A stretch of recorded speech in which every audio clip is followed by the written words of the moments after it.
Hello friends, आज का जो हमारा वीडियो है that is about subconscious mind. Subconscious mind क्या होता है और वो कौन कौन से तरीके हैं जिसके द्वारा हम सबकॉन्शियस माइंड तक पहुंच सकते हैं, उसको रीप्रोग्राम कर सकते हैं और अपनी ज़िंदगी के अंदर चेंजेस ला सकते हैं। तो ये तो आप लोग जानते ही हैं कि हमारा जो मन है, मन के हमारे दो हिस्से हैं। एक है हमारा चेतन मन और दूसरा है हमारा अवचेतन मन, यानी कि conscious mind and subconscious mind.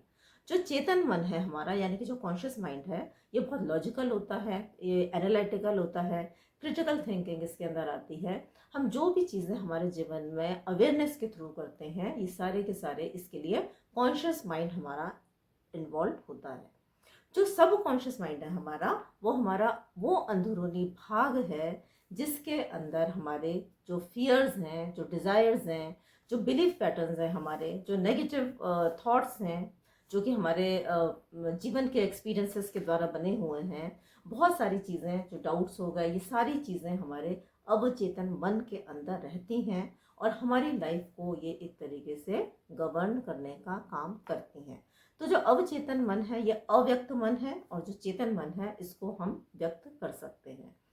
अब हमारा जो कॉन्शियस माइंड है ये लगभग हमारे जीवन के जितने भी हम फैसले लेते हैं उसमें जो 10% जो इन्वॉल्वमेंट है that is due to the conscious mind. लेकिन हमारी लाइफ के जो 90% डिसीजंस हैं, जैसा भी हम जीवन जी रहे हैं, उसमें जो 90% जो इन्वॉल्वमेंट होता है दैट इज ड्यू टू सब कॉन्शियस माइंड। तो अगर हम देखें तो जो हमारा कॉन्शियस माइंड का एक बहुत छोटा सा हिस्सा है, 1/10 हिस्सा ही हम कॉन्शियस माइंड का यूज़ करते हैं और जो 90% जो हिस्सा है हमारा, वो सब कॉन्शियस माइंड की वजह से, सब कॉन्शियस पैटर्न्स की वजह से वो हमारी ज़िंदगी का बहुत इंपॉर्टेंट रूप है।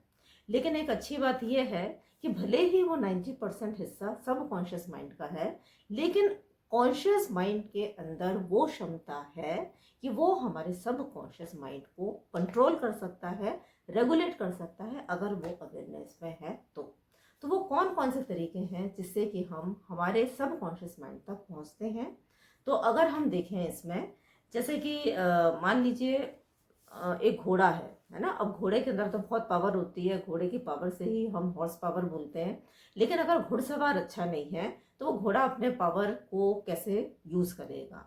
तो अगर घुड़सवार के अंदर वो टैक्टिक्स हैं कि कैसे वो घोड़े को कंट्रोल करे, रेगुलेट करे और उससे ज़्यादा से ज़्यादा वो उसके एनर्जी को यूज़ करें, तो वही चीज़ें हमारे अंदर भी है कि अगर हमें पता पड़ जाए कि वो कौन से तरीके हैं जिससे कि हम सब कॉन्शियस माइंड को रेगुलेट कर सकते हैं, तो हमारे जीवन के अंदर हम बहुत से बदलाव कर सकते हैं। अगर हम देखें वो कौन कौन से तरीके हैं जिससे कि हम सब कॉन्शियस माइंड तक पहुंच सकते हैं, तो जो पहला तरीका है वो है अवेयरनेस। अगर हमारा कॉन्शियस माइंड अवेयर है, अगर हम पूरे हमारे जागरूक अवस्था में हैं और अगर हमारा कॉन्शियस माइंड किसी भी तरीके से सब कॉन्शियस माइंड को ये लॉजिकली एक्सप्लेन कर सकता है, तो चीज़ें हमारे सब कॉन्शियस तक जा सकती हैं, है ना। फॉर एग्जांपल बहुत सारे डाटा हो गया, डाटा के द्वारा, या बहुत सारे किताबें हैं, किताबी ज्ञान हो गया, या लोग हो गए जो कि हमें इंफॉर्मेशन देते हैं। किसी भी तरीके से अगर हम किसी चीज़ को मान लेते हैं और वो चीज़ हमको लगता है कि वो ऑथेंटिक है, सही है, और ब्रेन उसको एक लॉजिकल एक्सप्लेनेशन उसका दे देता है, तो चीज़ें सब कॉन्शियस माइंड तक पहुंच सकती हैं। दूसरा तरीका ये है दैट इज रिपीटेड हैमरिंग। अगर आप कंटिन्यूसली बार बार एक ही थॉट को रिपीट करें, तो वो भी धीरे धीरे करके आपके सबकॉन्शियस तक चले जाता है ना। अब वो विचार कोई भी हो सकता है कि वो विचार आप ही बार बार रिपीट करें, या हो सकता है कि वो विचार आपके जो फैमिली मेम्बर्स हैं या जो बाहर का जो सोसाइटी है वहाँ से विचार आ रहा हो, कहीं से भी आ रहा हो, लेकिन अगर वो रिपीटेडली आ रहा है ना। कोई परिवार है, फॉर एग्जांपल पेरेंट्स हैं, वो अपने बच्चे पे ट्रस्ट नहीं करते हैं, है ना, या पेरेंट को ऐसा लगता है कि वो बच्चा बार बार वो बच्चे को ये बोलते हैं कि तुम you are not good enough in the studies. तो वो बार बार जब आप बोलते हैं तो वो जो थॉट है, वो थॉट वो बच्चा कैरी कर लेता है और धीरे धीरे वो थॉट उसके जब सब कॉन्शियस में चले जाता है, तो वो ही फिर जीवन में वही चीज़ें मैनिफेस्ट होने लगती हैं। तो ये नेगेटिव प्रोग्रामिंग है। अगर इसी को हम पॉजिटिव प्रोग्रामिंग कर दें, जिसको कि हम एफर्मेशंस बोलते हैं। एफर्मेशंस क्या होते हैं? कोई भी ऐसा सेंटेंस आप ले लीजिए, कोई भी आपको अपने पैटर्न को चेंज करना है। फॉर एग्जांपल पैटर्न है कि you are not worthy enough, for getting abundance in the life. आपका एक नेगेटिव थॉट है, इस नेगेटिव थॉट को आप हटाकर यू आर ब्लेस्ड सोल, है ना, अगर आप ऐसा करते हैं, या you are worthy of receiving the blessings of the universe, ये जो थॉट है आप इसको बार बार बार बार बार बार जब आप इसको रिपीट करेंगे तो ये जो अफर्मेशंस होते हैं ये बहुत स्ट्रांग होते हैं, बहुत पावरफुल होते हैं। इनके अंदर बहुत पावर होती है कि आपके जीवन को बदल देते हैं। कैसे बदल देते हैं?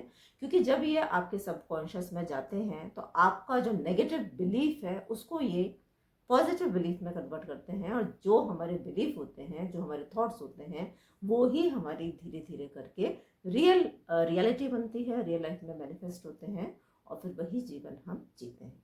तो जो दूसरा तरीका हो गया that is by the positive affirmations या repeating the thought again and again. तीसरा तरीका अगर हम देखें, देयर इज अथॉरिटी।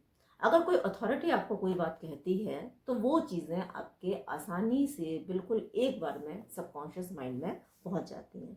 अथॉरिटी से मतलब है कि कोई ऐसा व्यक्ति है जिस पे आपको बहुत विश्वास है, बहुत ट्रस्ट है, हो सकता है फॉर एग्जांपल डॉक्टर, है ना। मरीज का जो लिवर है वो मान लीजिए कि शराब पीने की वजह से बिल्कुल ख़राब हो चुका है, और अगर डॉक्टर ने ये बोल दिया कि अब एक बूंद भी शराब की आपके लिए नुकसानदायक है, तो वो जो थॉट है, क्योंकि अगर पेशेंट का ऐसा बिलीफ है कि जो डॉक्टर है वो भगवान होते हैं, या फिर जो डॉक्टर ने जो कहा है उनको वो ट्रस्ट है उन पर, तो एक बार में ही जो वो इन्फॉर्मेशन है आपकी वो सीधी आपकी सबकॉन्शियस तक जाती है, और जो शराब आप इतने समय से नहीं छोड़ पा रहे थे हो सकता है कि वो एक बार में ही छूट जाए।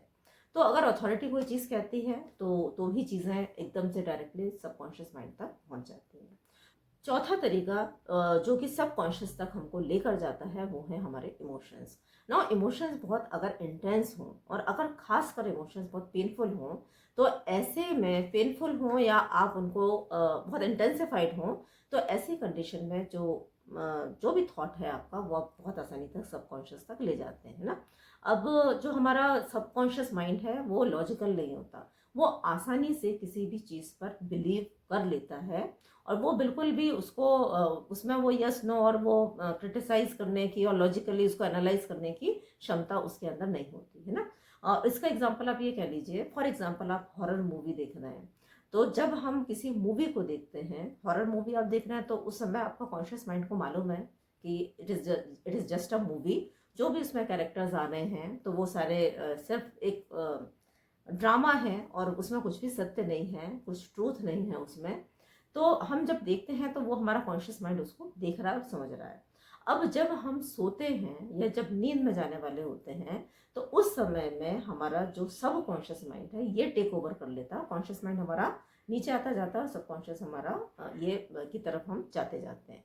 तो फिर वहाँ पर वही जो इमेजेस जो कि दिन में आपको परेशान नहीं कर रही थी, वो इमेजेस अब क्या हो जाती हैं, दे बिकम रियल, क्योंकि सबकॉन्शियस माइंड को नहीं मालूम है कि वो एक जस्ट एक कैरेक्टर था, वो प्ले कर रहा था एक भूत का कैरेक्टर, और उसको नहीं मालूम है, तो वो उन इमेजेस को रियल मान लेता है, और फिर इसीलिए रात में आप डरते हैं।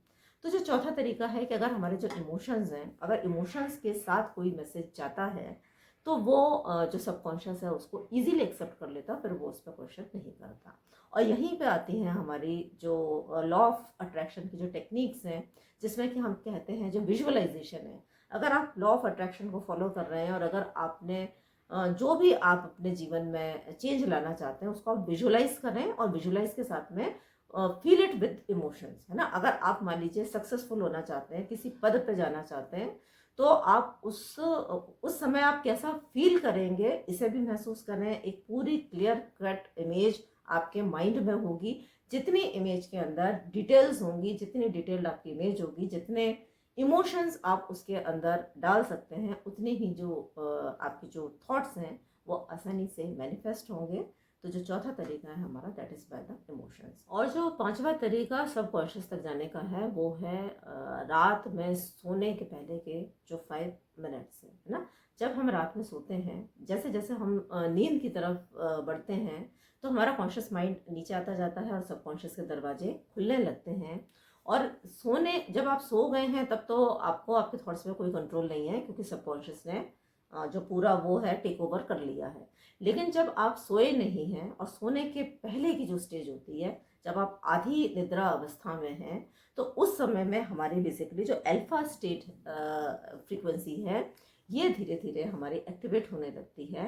और अब आपका माइंड पूरी तरीके से रिलैक्स हो गया है, क्योंकि कॉन्शियसली अब आप ज़्यादा विचार में नहीं हैं। और ऐसी कंडीशन में वो जो थोड़ा सा समय है, अगर आप कोई भी थॉट आपके सबकॉन्शियस तक डालना चाहते हैं तो that is the best time. या तो सोने के पहले के 5 मिनट, या फिर जब आप उठने वाले होते हैं, जब सुबह आप नींद से जागते हैं, तो बिल्कुल आप बिस्तर पर ही हैं, आपकी नींद खुल गई है लेकिन अभी पूरी तरीके से खुली नहीं है, तो वो जो 4-5 मिनट है, these are the most important time when your subconscious is highly active. तो कोई भी विचार जब आप ऐसे समय में डालना चाहते हैं तो वो बहुत आसानी से चला जाता है और आप किसी भी विचार को चेंज कर सकते हैं।